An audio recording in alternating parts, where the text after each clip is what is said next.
નમસ્કાર. ચાલો આજે શિક્ષણની દુનિયામાં એક સફર પર નીકળીએ. એક એવી સફર જેણે વર્ગખંડના પાયા જ બદલી નાખ્યા. સાંભળવાથી આગળ વધીને જાતે કરવા સુધીની સફર. જરા વિચારો શું થાય જો શાળાઓ માત્ર પાઠ સાંભળવાની જગ્યા ન રહે પણ એવી જગ્યા બની જાય જ્યાં આપણે જાતે કંઈક કરીએ, અનુભવીએ અને એમાંથી શીખીએ. બસ આ જ સવાલ છે જ્યાં આખી ચર્ચાના કેન્દ્રમાં છે. તો આ મોટો બદલાવ કેમ આવ્યો એ સમજવા માટે આપણે સૌથી પહેલાં થોડું પાછળ જવું પડશે.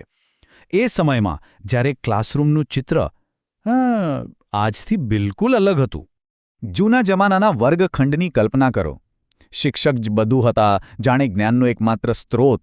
અને વિદ્યાર્થીઓનું કામ બસ શાંતિથી બેસીને સાંભળવાનું, નોટ્સ બનાવવાની અને બધું ગોખી નાખવાનું.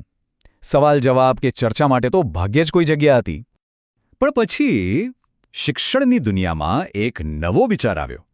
એક એવો વિચાર જેણે ખરેખર બધું બદલી નાખ્યું. ફોકસ એટલે કે ધ્યાનનું કેન્દ્ર શિક્ષક પરથી હટીને સીધું જ બાળક પર આવી ગયું. તો આ બાળ કેન્દ્રિત શિક્ષણ છે શું? સીધી વાત છે, આ એક એવો દૃષ્ટિકોણ છે જ્યાં શીખવાની આખી પ્રક્રિયા બાળકથી શરૂ થાય છે. એની રુચિ શું છે, એની જરૂર શું છે, એના પર ધ્યાન અપાય છે. શિક્ષક કે વિષય પર નહીં, પણ બાળક પર. આ નવા મોડેલમાં 3 મોટા ફેરફાર આવ્યા. પહેલું, વિદ્યાર્થીઓ હવે માત્ર પેસિવ લિસનર નથી, પણ એક્ટિવ થઈને પોતાનું જ્ઞાન જાતે બનાવે છે. બીજું, અભ્યાસક્રમ હવે પથ્થરની લકીર નથી રહ્યો, એ બાળકની જરૂરિયાત મુજબ બદલાઈ શકે છે. અને ત્રીજું, સૌથી અગત્યનું, વર્ગખંડ એક એવી સેફ જગ્યા બને છે જ્યાં ભૂલો કરવાનો ડર નહીં, પણ શીખવાની પૂરી આઝાદી હોય. હવે આની સાથે જ શિક્ષકની ભૂમિકા પણ સંપૂર્ણપણે બદલાઈ ગઈ. હવે એ જ્ઞાન આપનારા જ્ઞાનદાતા નથી, પણ શીખવામાં મદદ કરનારા સુવિધા કરતા છે. એમનું કામ હવે જ્ઞાન પીરસવાનું નથી, પણ વિદ્યાર્થીઓને શીખવાનો રસ્તો બતાવવાનો અને એમાં એમની મદદ કરવાનું છે. અચ્છા, આ બધી ફિલોસોફી તો બરાબર છે, પણ એને ક્લાસરૂમમાં લાગુ કઈ રીતે કરાય? બસ અહીંથી જ શરૂ થાય છે પ્રગતિશીલ શિક્ષણની વાત, જેણે આ વિચારને ખરા અર્થમાં પાંખો આપી.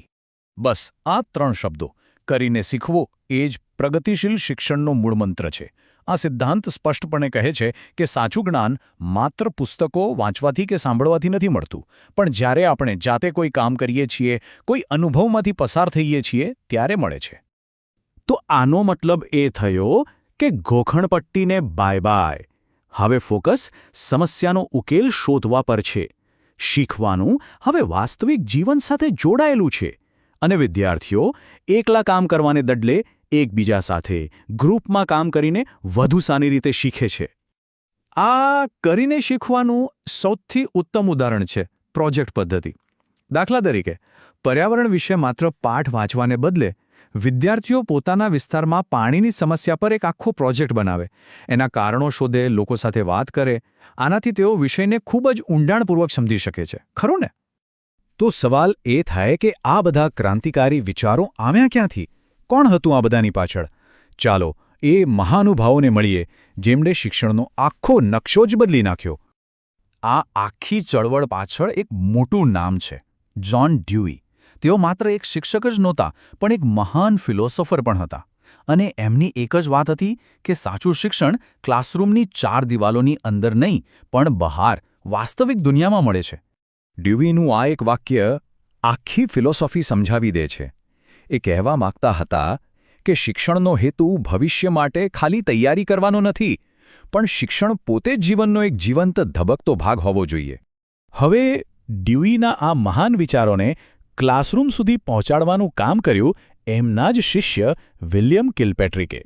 એમણે જ પ્રોજેક્ટ પદ્ધતિ જેવી પ્રેક્ટિકલ ટેકનિક વિકસાવી, જેથી ડ્યુઈના સિદ્ધાંતોને ક્લાસરૂમમાં લાગુ કરવાનું શક્ય અને સરળ બન્યું. તો આ બધા વિચારોને જોડીને જોઈએ તો શું ચિત્ર બને છે?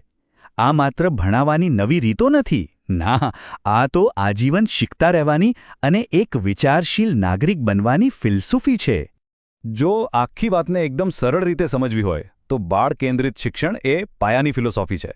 એ શું કરવું એ કહે છે, એટલે કે બાળક પર ધ્યાન કેન્દ્રિત કરવું. અને પ્રગતિશીલ શિક્ષણ એ તેનો અમલ કરવાની પદ્ધતિ છે. એ કેવી રીતે કરવું એ બતાવે છે, એટલે કે અનુભવ અને ક્રિયા દ્વારા. અને આ બંનેનો અંતિમ ધ્યેય એક જ છે, વિચારશીલ અને સક્રિય નાગરિકો તૈયાર કરવા. અને અંતે આ આખી ચર્ચા આપણને એક ખૂબ જ મૂળભૂત અને મહત્વના સવાલ પર લાવીને ઊભી રાખે છે. શિક્ષણનો સાચો હેતુ શું હોવો જોઈએ? શું એ માત્ર પરીક્ષાઓ માટે તૈયારી કરાવવાનો છે કે પછી આખા જીવન